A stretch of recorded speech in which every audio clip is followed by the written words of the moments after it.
हम कर्मचारियों की इस बिजली महापंचायत में हमारे आज के सबसे महंगे मेहमान आदरणीय शैलेंद्र दुबे जी व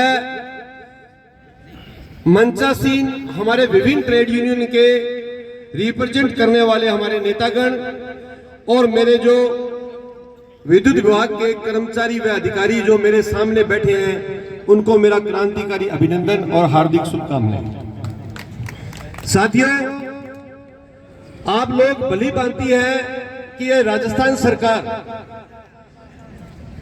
इस बिजली डिपार्टमेंट को बेचने का काम कर रही है और हम तो यह कह सकते हैं कि जिस सरकार ने चुनाव के टाइम हमसे वादा किया था कि भी हम आपके बच्चों को नौकरी लगाने का काम करेंगे, हम आपके कम से कम 2 करोड़ लोगों को रोजगार करेंगे, लेकिन साथियों इस मंच के माध्यम से बड़ा दुख है कि आज ये हमें हमारे बच्चों को रोजगार देने की अपेक्षा हमें बेरोजगार करने का काम कर रही है।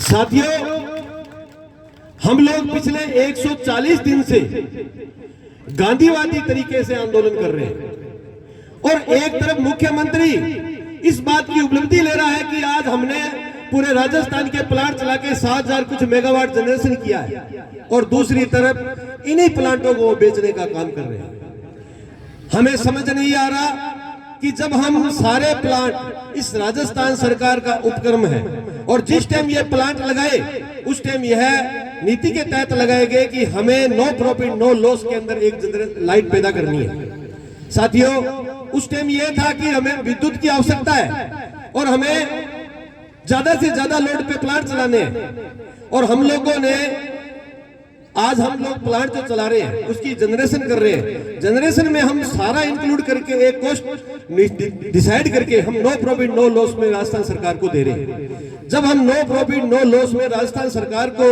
यूनिट बना के दे रहे हैं और उसी रेट में दे रहे हैं जो रेट में हमने बनाई है, तो मुझे समझ में नहीं आता कि ये राजस्थान सरकार इस प्लांट को, इन प्लांटों को बेचना क्यों चाह रही है। साथियों, एक तरफ तो ये इन प्लांटों को ऐसे पूंजीपति लोगों के हाथों में देना चाहती है और इस बात को हम बार बार समझ रहे हैं कि अगर हमारे प्लांट घाटे में है तो एक बाणिया इसे खरीदने के लिए क्यों आ रहा है, और अगर हमारे प्लांट फायदे में है तो ये राजस्थान सरकार बेचना क्यों चाह रही है।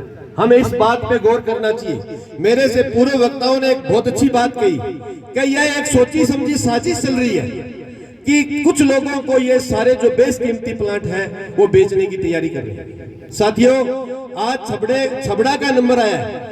हम छबड़ा के इस सारे कर्मचारियों और अधिकारियों से वादा करते हैं कि आज आपकी लड़ाई पूरे राजस्थान के अंदर हम बड़े ठोस तरीके से लड़ रहे हैं और राजस्थान को, सरकार को यह जगाने का काम कर रहे हैं कि हम सो नहीं रहे, हम जाग रहे हैं। आज साथियों, 5 निगमों में कुछ गलती हमारी ट्रेड यूनियन के नेताओं की रही है कि जब निजीकरण का एक एंट्री की इन्होंने, जैसे मान लो आज वितरण में एक एफआरटी लाके मतलब इन्होंने किया, हमने एफआरटी का विरोध नहीं किया। आज एफआरटी का विरोध नहीं किया तो एफआरटी स्थापित होगी, उन्होंने अगली कड़ी कर ली। इसी तरीके से आज हमारे पावर प्लांटों में भी आज सूरतगढ़ थर्मल की क्रिटिकल इकाई जो नहीं लगी हुई है उसे भी पूरी इकाई को ठेके में देने का काम कर रहे हैं। साथियों, यह वही एक निजीकरण है। आज हम लोग उस निजीकरण को नहीं देखे, हम ये कह सकते हैं सरकार को कि हम सक्षम हैं, हम इन यूनिटों को चला सकते हैं। यह बात हमारे एनटीपीसी के जो हमारे सीएमडी साहब बने थे उन्होंने कहा था कि एनटीपीसी से ज्यादा अच्छे आर यूनियन के अधिकारी और कर्मचारी हैं। जब हम उनसे अच्छे हैं, हम अच्छी जनरेशन पैदा कर सकते हैं, तो इन्हें देने की आवश्यकता क्या है। साथियों, अब से पहले कई बार एमयू हुए थे और कैंसिल भी हुए। अगर हमारी ताकत इसी तरीके से बनी रही तो मैं आपको विश्वास दिलाता हूं इस सरकार को यह एमयू भी कैंसिल करना पड़ेगा। साथियों, यह काम सरल नहीं है। आज हमारे कुछ कर्मचारी आज भी घरों में बैठे हैं और वो यह सोच रहे हैं कि एनटीपीसी ले लेगी तो हमारा फायदा हो जाएगा। कहीं फायदा नहीं होगा। हमें उन्हें भी जगाने का काम करना है। इसके साथ साथ इस क्षेत्र के लोगों को भी जगाने का काम करना है। इस क्षेत्र के लोगों को जितने भी पावर प्लांट के आसपास के ग्रामीणों उनके प्रतिनिधियों को भी जगाने का काम करना है और उन्हें यह बताना है कि अगर इस तरीके से ये प्लांट बिके तो आने वाले दिनों में आप बिजली के बिल नहीं भर पाओगे, इतनी बिजली महंगी हो जाएगी। ये बात उन्हें बतानी पड़ेगी।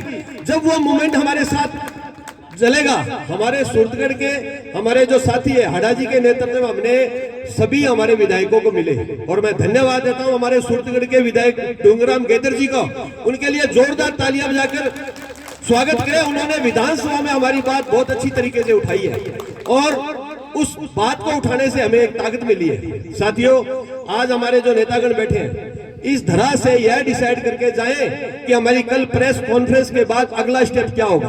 और ये जो नेता बैठे हैं इनसे भी निवेदन करता हूं कि आप दूसरी जो 4 कंपनियां हैं उन्हें भी जगाने का काम करें। उत्पादन आपकी अग्रिम उन जगाने के अग्रिम पंक्ति में रहेगा, यह हम आपको विश्वास दिलाते हैं। पुनः मैं आप सब लोगों का बहुत बहुत धन्यवाद देता हूं। स्पेशल धन्यवाद मेरी छपड़ा की टीम का जिन्होंने सबको यहाँ बुलाने का काम किया। मैं एक मेरी छोटी सी बात पे अपनी बात करूंगा कि हे सरकार, तूने हर बातें ठुकराई है, तूने तोड़ा है हर वादा, छीनी है हमसे हमारी खुशियां, जुल्म करने को आबादा। अब हमारा भी एक नारा है, हर जोर जुल्म की टक्कर से संघर्ष हमारा नारा है, संघर्ष हमारा नारा है। जय हिंद साथियों।